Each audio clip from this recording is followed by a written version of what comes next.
Hello dear aspirants, welcome to SSK winners academy. తెలంగాణలో త్వరలో రాబోయేటువంటి endowment department executive officer grade 1, 2, 3 సంబంధించినటువంటి paper 2 Hindu ఫిలాసఫీకి సంబంధించిన అంశాలు డిస్కస్ చేస్తూ ఉన్నాం. దానిలో భాగంగానే చివరి వీడియోస్లో మనం ఇక్కడ షడ్ దర్శనాలు అంటే ఏంటి, మీమాంస సూత్రాలు ఎవరు రచించారు, అదేవిధంగా నిన్నటి క్లాస్లో ఉన్నటువంటి త్రిగుణాలు అంటే ఏంటి, ఇక్కడ విష్ణుమూర్తి ఏ గుణానికి ప్రతీక అనేటువంటి ఏవైతే ప్రీవియస్ క్వశ్చన్స్ ఏపీపీఎస్సీ ఎండోమెంట్ డిపార్ట్మెంట్కి సంబంధించినటువంటి ఈఓ ఎగ్జామ్లు ఏవైతే వచ్చినాయో ఆ మోడల్ క్వశ్చన్స్ మనం డిస్కస్ చేస్తూ ఉన్నాం. కాబట్టి ఈ పర్టికులర్ వీడియోలో ఇంకొక క్వశ్చన్, ఒక ముఖ్యమైనటువంటి క్వశ్చన్, మనవు ప్రతిపాదించినటువంటి పురుషార్థాలు ఎన్ని అని చెప్పేసి అన్నారు. అంటే ఇక్కడ పురుషార్థాలకు సంబంధించినటువంటి క్వశ్చన్ అడిగారు అనమాట. కాబట్టి దీని గురించి బ్రీఫ్గా ఎక్స్ప్లెయిన్ చేస్తాను ఇక్కడ.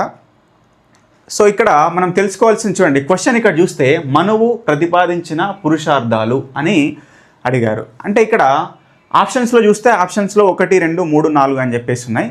సో ఆన్సర్ వచ్చేసి 4 పురుషార్థాలు అనేటివి ఉన్నాయి.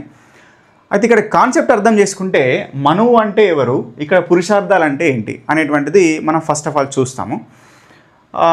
ఉన్నటువంటి పురుషార్థాల్లో ఏమేమి ఉంటాయి, అసలు ఇవి ఎందుకు, ఎలా వచ్చినాయి, సో దాని గురించి బ్రీఫ్గా చూస్తాం. కాబట్టి ఇక్కడ మనువు అంటే ఏంటి?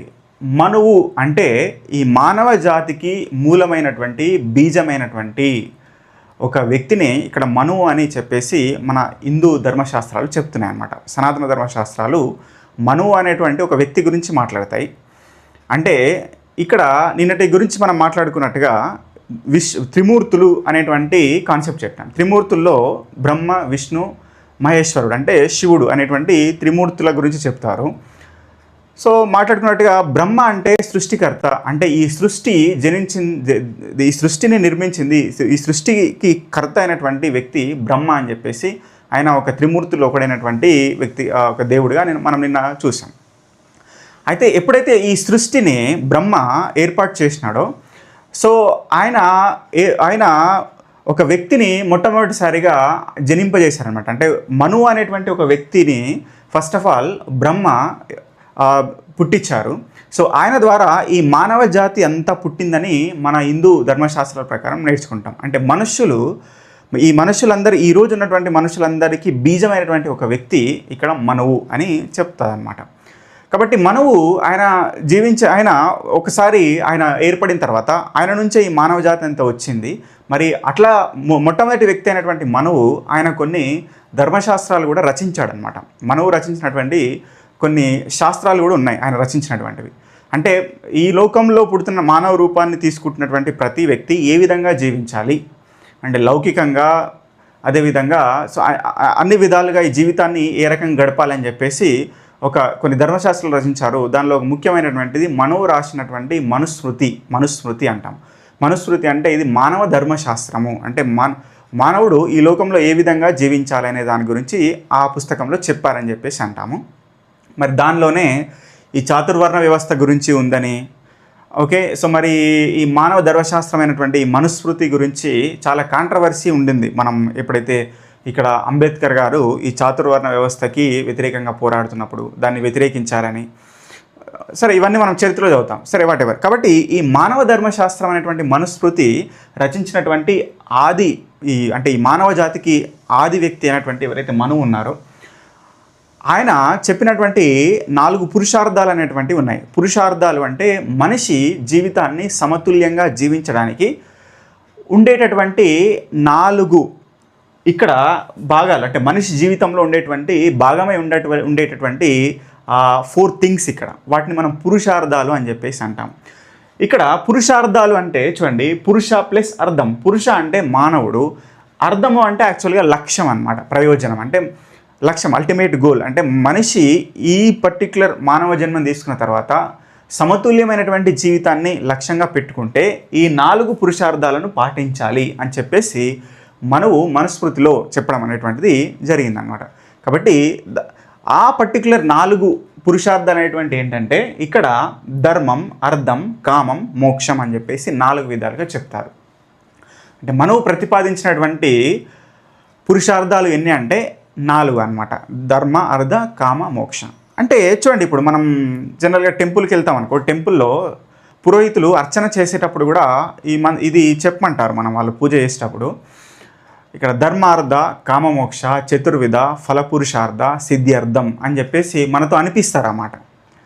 సో ఆ పర్టికులర్ ధర్మార్థ కామమోక్ష అనేటువంటి పురుషార్థాలు ఏవైతే మనం టెంపుల్కి వెళ్ళినప్పుడు ఆ పురోహితులు చెప్తారో అవే పురుషార్థాలు అనమాట. వీటిని పురుషార్థాలు అని చెప్పేసి చెప్తారు. మరి వాటి గురించి ఒక్కొక్క దాని గురించి మనం ఇక్కడ చూసే ప్రయత్నం చేస్తాం. ఫస్ట్ ఆఫ్ ఆల్ ఇక్కడ ధర్మం అంటే ఏంటి మనకు అర్థమైంది కదా. మానవ జాతికి మూలం ఆయన మానవ ధర్మశాస్త్రాన్ని మనుస్మృతిని రచించాడు.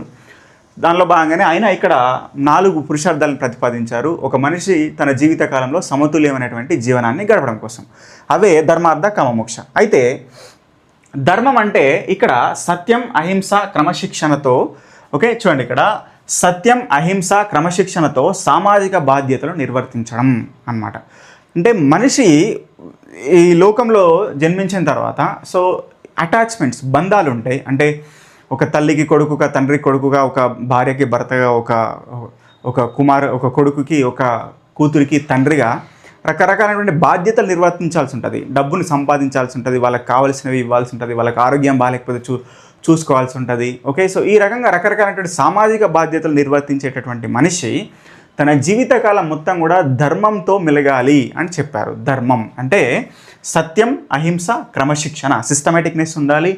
ఓకే సత్యం ఎప్పుడు ట్రూత్ అనేది ఉండాలి. అహింస అంటే వేరే వాళ్ళని ఎవరిని కూడా ఓకే బాధ పెట్టకుండా ఎవరిని మోసం చేయకుండా ఎవరిని ఇబ్బంది పెట్టకుండా హింస లేకుండా అహింసతో గడపాలి, జీవనాన్ని గడపాలి, సామాజిక బాధ్యతలు చేపట్టాలని చెప్పేసి మనం చెప్పడం జరిగిందనమాట.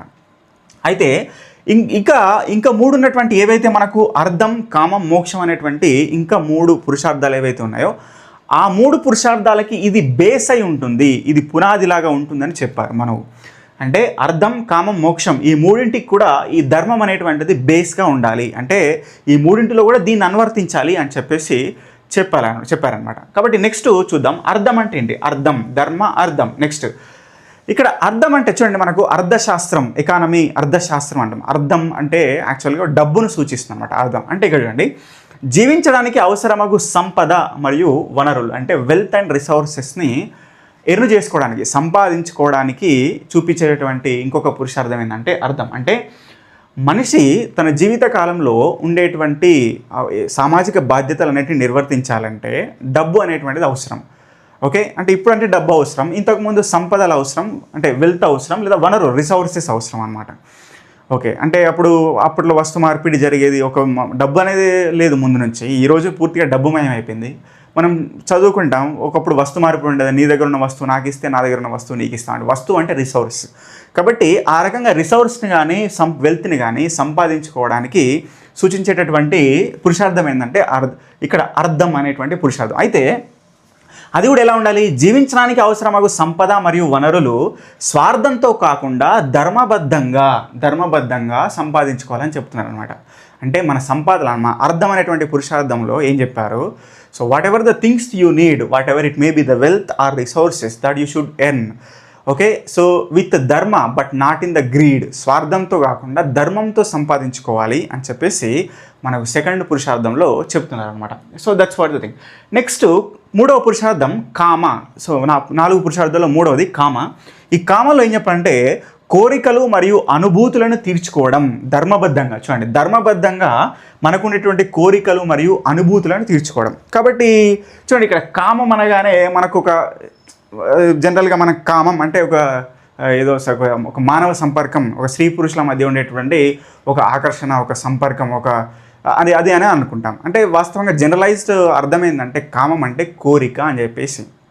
అంటే ఒక పురుషుడికి స్త్రీ పట్ల కానీ స్త్రీ పురుషుడి పట్ల కానీ ఉండేది మాత్రమే కాదు ఇక్కడ కామం అంటే. సో ఆ కోరిక మాత్రమే కాదు, ఏదైనా ఈ వస్తు ప్రపంచంలో అంటే ఈ భౌతిక ప్రపంచంలో ఒక వస్తువు పట్ల లేదా దేని పట్లైనా ఉండేటటువంటి సో అది కోరిక, దాన్ని అనుభవించాలి. అంటే ఒక ఇల్లు కట్టుకోవాలి, ఇల్లులో సుఖంగా జీవించాలి.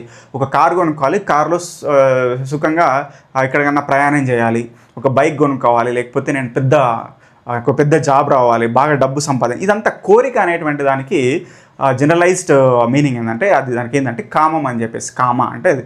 కాబట్టి ఒక మనిషి యొక్క జీవిత కాలంలో పూర్తిగా డిస్పాషన్ వైరాగ్యమే అనేది అవసరం లేదు. పూర్తిగా పుట్టినప్పటి నుంచి ఇవన్నీ అశాశ్వతం, నాకెందుకు ఇవన్నీ, పూర్తిగా వైరాగ్యంతో కాకుండా కావాల్సినటువంటి కోరికలను కూడా ఓకే సో తీర్చుకోవాలి. పూర్తిగా నాకు అదొద్దు ఇదొద్దు, నాకు ఎలాంటి సామాజిక బాధ్యత వద్దు, నాకు డబ్బు వద్దు, ఏదొద్దు, ఇవన్నీ నాతో రావు కదా అని చెప్పేసి అనుకోవడం కరెక్ట్ కాదు.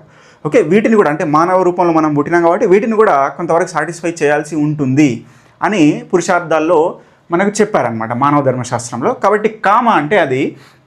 అయితే ఈ కోరికలు మరియు ఏవైతే అనుభూతులు అనేటువంటి ఏవైతే ఉన్నాయో ధర్మబద్ధంగా ఉండాలి. ధర్మబద్ధంగా ఉండాలి అంటే ఒక వివాహం అనేది ధర్మబద్ధంగా జరగాలి. అంటే కామం ఒక పురుషుడికి స్త్రీ పట్ల ఉండేటటువంటి ఒక కోరిక అది ధర్మబద్ధంగా ఉండాలంటే అంటే ఒక ధర్మబద్ధంగా వివాహం జరుగుతుంది, ధర్మబద్ధంగా ఆ ఒక్క వ్యక్తితో మాత్రమే సంబంధాన్ని కలిగి ఉండాలి. కానీ సో అలా కాకుండా సో వేరే వేరే వ్యక్తులతో అది అధర్మబద్ధంగా అవుతుంది అనమాట. కాబట్టి అలాంటివి చేయొద్దు, అలాంటిది పాపానికి దారితీస్తుంది మళ్ళీ. ఓకే, సో పాపానికి దారితీస్తుంది అని చెప్పేసి మానవ ధర్మశాస్త్రంలో చెప్పారు. కాబట్టి అందుకే భగవద్గీతలో కృష్ణుడు చెప్పాడు, ధర్మబద్ధమైనటువంటి సంపర్కంలో కూడా నేనున్నా అర్జున అని చెప్పేసి అన్నారు. అంటే ధర్మబద్ధమైనది ఏదైనా సరే అంటే నిన్న మాట్లాడుకున్నాం అంటే ఈ సృష్టి అంతా కూడా ఏంటంటే సృష్టి అంతా కూడా దేవుడిమయమని చెప్పేసాం. దేవుడు ఎక్కడ ఉన్నాడు? దేవుడు నిర్గుణ నిరాకార రూపము. అంటే దేవుడు ఈ సృష్టి అంతా వ్యాపించున్నాడు. ప్రతి పనిలోన, ప్రతి వస్తువులోన, ప్రతి చలనంలోన, మార్గంలోన, ప్రతి ప్లేస్లో ఉన్నాడు. బట్ అది ధర్మబద్ధంగా ఉన్నప్పుడు. కాబట్టి ధర్మబద్ధం అనేటువంటిది అందుకే చెప్పారు పురుషార్థాల్లో ఈ మూడింటిలో ధర్మం అనేటువంటిది బేస్. ఓకే, అది కామన్కి సంబంధించింది. ఇక last okay so very very important మోక్ష. ఓకే, సో మోక్ష అనేటువంటిది దీని గురించి ఏం చెప్తారు?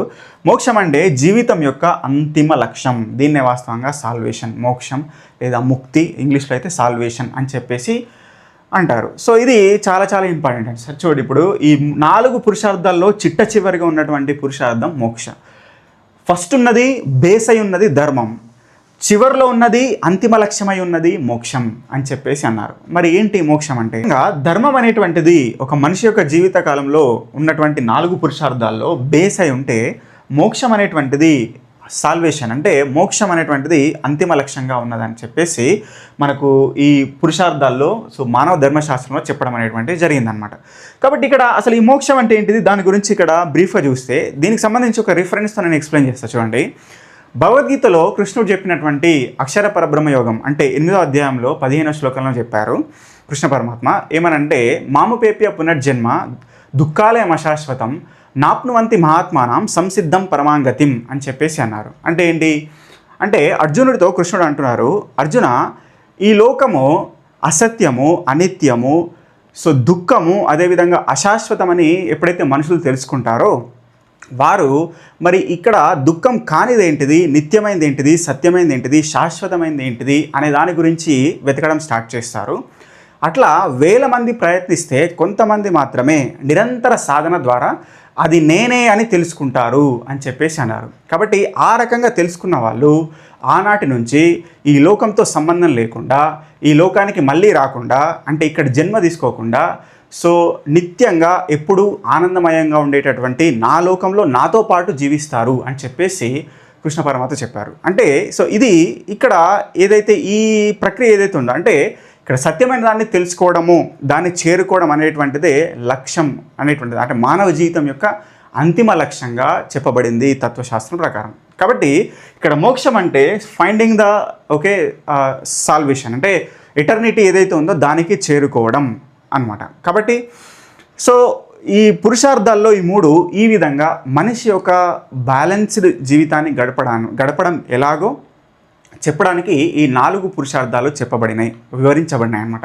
ఒకటేమో ధర్మంతో జీవించడం, ఆ తర్వాత సంపాదించుకోవడం, ధర్మబద్ధంగా సంపాదించుకోవడం, అదేవిధంగా ధర్మబద్ధంతో సంపాదించిన దాన్ని కోరికలు తీర్చుకోవడానికి ఉపయోగించబడడం, అంటే కోరికల్ని సాటిస్ఫై చేసుకోవడం, సంతృప్తిపరచుకోవడం, చిట్ట చివరిగా ఇవన్నీ అయిపోయిన తర్వాత మోక్షాన్ని సాధించుకోవడం. చూడండి, అంటే ఇది సనాతన ధర్మం యొక్క విశిష్టత. అంటే మానవ జీవితం తీసుకున్నటువంటి ప్రతి వ్యక్తి ఓకే ఏమేం చేయాలి, అసలు ఈ లోకంలో ఏ విధంగా గడపాలనే దాని గురించి ఇంత ఇంత ఇంత ఇంత బెటర్ ఎక్స్ప్లెనేషన్తో అంటే ప్రతి ఒక్కటి మనకు ఇవ్వబడింది అనమాట. అంటే ఒక గైడెన్స్ అనేటువంటిది సనాతన ధర్మంలో మన పూర్వీకులు ఓకే మన సనాతన ఋషులు ఇవ్వడం అనేటువంటిది జరిగింది. కాబట్టి సో ఈ రకంగా మనిషి ఈ 4ని సాటిస్ఫై చేసినప్పుడు ఓకే సో ఒక పరిపూర్ణమైన జీవితాన్ని గడిపినవాడు అవుతాడని చెప్పేసి చెప్పడం అనేది జరుగుతుంది. కాబట్టి ఇక్కడ మనం ఆన్సర్ ఏంటంటే ఆన్సర్ వచ్చేసి మనము ప్రతిపాదించినటువంటి పురుషార్థాలు 4, అవి ధర్మార్థ కామ మోక్ష. Okay, so thank you.